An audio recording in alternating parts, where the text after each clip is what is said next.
Olá pessoal, eu quero apresentar para vocês o plano da salvação através de uma dinâmica.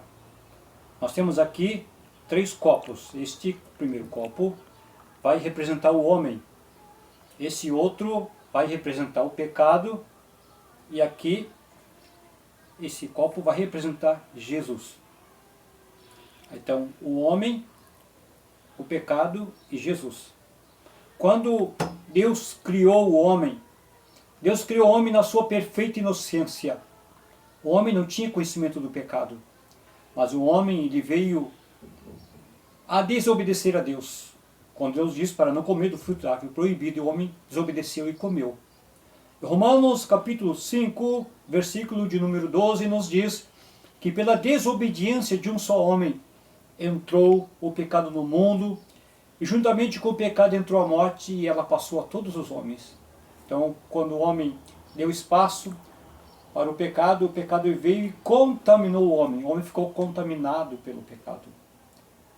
Agora, o homem está sob domínio do pecado. O pecado ele vai separar o homem de Deus. O pecado vai colocar o muro da separação, da divisão, que separa o homem de Deus. O pecado vai tornar o homem inimigo de Deus.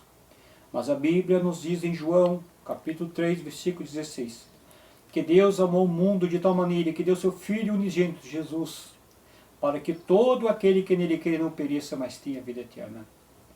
Como o homem não podia salvar-se a si mesmo, como o homem estava agora na condição de pecador separado de Deus, Jesus veio para reconciliar o homem novamente com Deus. E para que isso fosse necessário, Jesus teria que remover o pecado do homem. Então Jesus veio com a missão para remover o pecado do homem. Então, através de Jesus, o homem pode ter seus pecados perdoados. Quando o homem reconhece que ele é pecador, e o homem ele abre o seu coração para Jesus.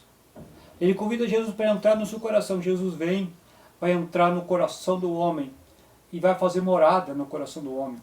E vai purificar o homem novamente com Deus.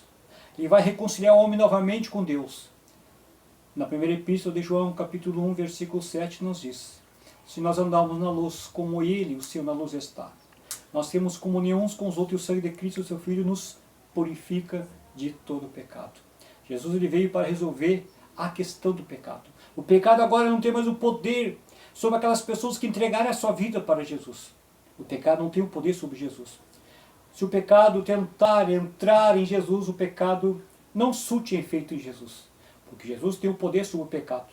Quando Jesus chega, o pecado vai embora.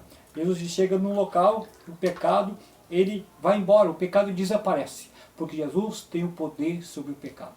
Portanto, meu amigo, eu digo para você, abra o teu coração para Jesus. Aceite a Cristo Jesus como Senhor e Salvador da sua vida. Não importa o pecado que você fez, que você cometeu. No momento que você abrir o coração para Jesus, Ele vai entrar no teu coração e vai fazer morada.